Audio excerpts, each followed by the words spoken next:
The 1800s were rife with tales of mystery and intrigue, and Halloween has often been a backdrop for dark events.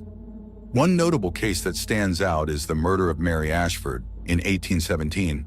Though it wasn't strictly tied to Halloween, it encapsulates the eerie spirit of the time. In May of 1817, Mary Ashford, a vibrant and lively young woman, set off on an excursion with her close friend, Hannah Cox. Their destination was the Tyburn house, a well-known venue in the bustling locality of Erdington, England, celebrated for its lively dances and social gatherings. At just 20 years old, Mary held the position of housekeeper for her uncle, who resided in the quaint nearby village of Langley Heath. Despite her humble occupation, Mary was well-liked and had a reputation for her effervescent personality and striking beauty, making her a sought-after partner for the evening. As the night unfolded, Mary captivated the attention of numerous young men, each eager for a dance with her. Her charm and radiant smile lit up the dance floor, drawing admiration from all corners of the room. Among her most persistent admirers that night was Abraham Thornton, a young man of considerable social standing, as his family owned a significant amount of land in the area. This elevated status afforded him a certain confidence, which he wielded as he sought to engage with Mary. According to a witness named John Cook, Thornton was instantly spellbound by Mary's allure. He inquired about her name with an eagerness that suggested a deeper interest.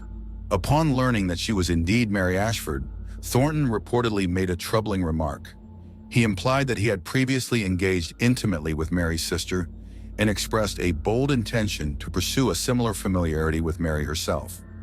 This exchange, laden with implications, foreshadowed the unsettling events that were to follow in the days ahead, casting a shadow over what should have been a delightful evening of dance and merriment. Thornton spent the night ardently pursuing Mary, and it appeared his efforts were bearing fruit as the two shared several lively dances together, their laughter echoing through the venue. The atmosphere was charged with excitement, the music swirling around them as they moved in unison. As the night wore on and the clock inched closer to midnight, Hannah Cox leaned in to express her desire to head home. Mary, always considerate of her friend's needs, promised to leave with her shortly. While they waited outside, Hannah struck up a conversation with a charming young man named Benjamin Carter. Their lighthearted banter filled the cool night air, and the initial awkwardness melted away as they exchanged smiles and laughter. Eventually, the group of four, Mary, Hannah, Thornton, and Carter, set off together, their spirits high as they made their way homeward. However, Carter soon decided to abandon the group, drawn back to Tyburn House by the allure of more flirting and dancing. His departure left only Mary, Hannah, and Thornton to navigate the dark, winding road. As they approached a fork in the road, where shadows loomed and the night felt particularly still, Mary subtly hinted at her desire to spend some time alone with Thornton. One path led to Hannah's home, while the other meandered toward Mary's grandfather's residence. Understanding her friend's unspoken wish, Hannah graciously accepted the hint and encouraged Mary to proceed down the other path with Thornton, giving them the space they desired. The night wore on, and as the moon hung high in the sky, Mary resurfaced at Hannah's home around 4 a.m. She had come to change out of her dance attire and gather a few belongings. Hannah noted that her friend appeared both exhausted and exhilarated, the remnants of the evening's adventures etched on her face. Mary left the house still wearing her delicate white dancing slippers, her sturdy boots bundled up neatly in a sack, a testament to the enchanting night she had just experienced. However, the tranquility of the early morning was soon shattered. Less than 2 hours later, a man named George Jackson was walking down a quiet road near Mary's home when he stumbled upon a chilling scene. He discovered bloody white slippers and various items of feminine clothing strewn along the path, a stark contrast to the joyous memories of the night before. The serene atmosphere of the rural landscape was suddenly tinged with a sense of foreboding as the implications of what he had found began to sink in. Around the winding road, a series of water-filled pits lay scattered, their depths murky and foreboding. It was near one of these ominous pools that a collection of personal items was discovered, sparking immediate concern. Jackson, sensing the gravity of the situation, quickly raised the alarm, calling upon nearby men to join him in a frantic search through the water. Their efforts bore grim fruit when Mary Ashford's lifeless body was eventually recovered from the chilling depths. An autopsy conducted by the local coroner revealed shocking details. Mary had lost her virginity shortly before her untimely demise, indicating a violent and brutal assault had taken place. The forensic examination uncovered additional evidence, including distinct footprints belonging to both a man and a woman. Those who had initially discovered Mary's body speculated that she had been fleeing from her assailant. However, at the edge of the water-filled pit, the footprints abruptly ceased, leaving only the man's prints leading away from the scene. This chilling evidence painted a harrowing picture. Mary had been chased, violently tackled by her attacker, raped, and ultimately thrown into the pit, left to drown in the cold water. As the investigation unfolded, witnesses confirmed that Mary had last been seen leaving Tyburn House in the company of a man named Thornton. He was promptly apprehended for questioning.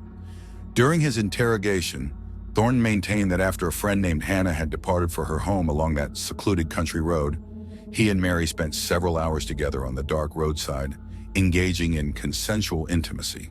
He claimed that before 4 o'clock, he had walked Mary to Hannah's residence so she could retrieve some of her belongings. After waiting for what he described as a considerable amount of time, he asserted that he had grown impatient and decided to leave her behind, returning home alone. Throughout the questioning, Thornton remained steadfast in his account, showing no signs of wavering from his narrative. However, the investigators were not convinced by Thornton's story. A thorough search of his person revealed bloodstains on his clothing, raising further suspicions. When his shoes were examined and compared to the footprints found at the crime scene, it was determined that they bore a striking resemblance to those left behind.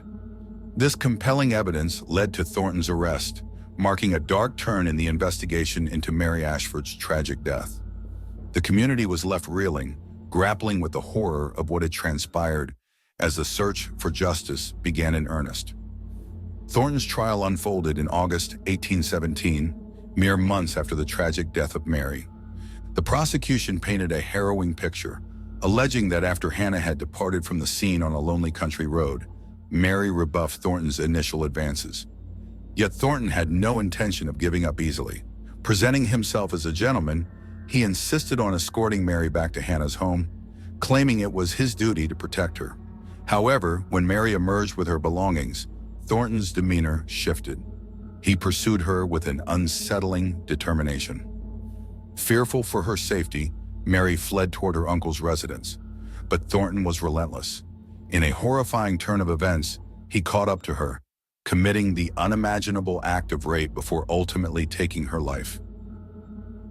Thornton's defense was straightforward. He argued that he was nowhere near the site of the crime when the tragic events occurred in the early morning hours of that cold May day. 8 witnesses came forward to support his alibi, asserting that they had encountered him on his way home around the same time Mary was murdered. The prosecution struggled to counter these claims, lacking any witnesses to dispute the defense's assertions. Furthermore, some witnesses testified that they had seen Thornton in the company of a woman seated on a stile. Although the woman's face was obscured from view, she did not seem to be in any distress or danger. Additional testimonies indicated that Mary was seen walking alone between 3 and 4:30 that morning, traversing the route between her uncle's house and Hannah's residence. One witness even claimed to have observed Mary quite alone, just 500 feet from where her body would later be discovered. The defense also sought to explain the bloodstains found on Mary's slippers.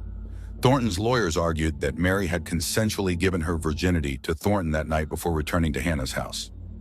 They further claimed that she was menstruating, which explained the blood discovered not only on her slippers, but also on her dance stockings. When Mary changed her clothing, she donned a fresh pair of stockings that were found to be free of any blood evidence. Once the trial drew to a close, the jury retreated to deliberate. Remarkably, they returned with a verdict of not guilty in just 6 minutes. Despite the jury's decision, public sentiment did not align with the courtroom verdict. Many in the community continued to regard Thornton as a murderer, leading to the revival of an old legal custom known as the appeal of murder. This ancient practice, which allowed the victim's family to seek justice even after a trial, was invoked by Mary's brother, William. As a result, Thornton was once again arrested, thrust back into the spotlight as the community grappled with the lingering shadows of Mary's tragic fate. The echoes of her story reverberated through the town, igniting a fierce debate about justice, morality, and the societal treatment of women. Despite the overwhelming public outrage, circumstances continued to align in Thornton's favor. The archaic legal principle known as the appeal of murder permitted a unique form of justice.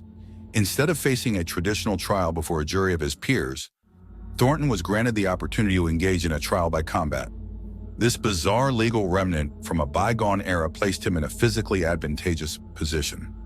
Thornton was described as a powerful and imposing figure, a man whose stature and strength were intimidating. In stark contrast, his accuser, William, was depicted as slender and frail, almost delicate in appearance. His frame seemed fragile, as though he might be swept away by the gentlest of winds. When the gauntlets were cast down, marking the challenge to fight, Thornton once again proclaimed his innocence with a confidence that echoed through the courtroom. He accepted the combat challenge without hesitation, embodying a sense of bravado. Conversely, William, recognizing the futility of the situation and perhaps the peril of facing such a formidable opponent, opted to decline the fight. With this decision, the legal proceedings came to a close, and once again, Thornton emerged unscathed, walking away a free man. However, the public sentiment remained vehemently against him. Many in the community still branded Thornton as the rapist and murderer of Mary Ashford, and the backlash was relentless. The harassment and hostility he faced became so overwhelming that he eventually decided to leave his homeland behind and seek refuge in America. There, he married and ostensibly settled into a quieter life, though historical records offer limited insight into the details of his later years. In the wake of the scandal, the injustice of the trial by combat did not go unnoticed by lawmakers. The House of Commons recognized the need for reform and took decisive action to abolish this outdated legal practice. This change marked one of the few positive outcomes to arise from the tragic case of Mary Ashford, whose untimely death left a haunting legacy. Even today, questions and speculation linger regarding the events that transpired leading to her demise, adding layers of complexity to an already tragic narrative.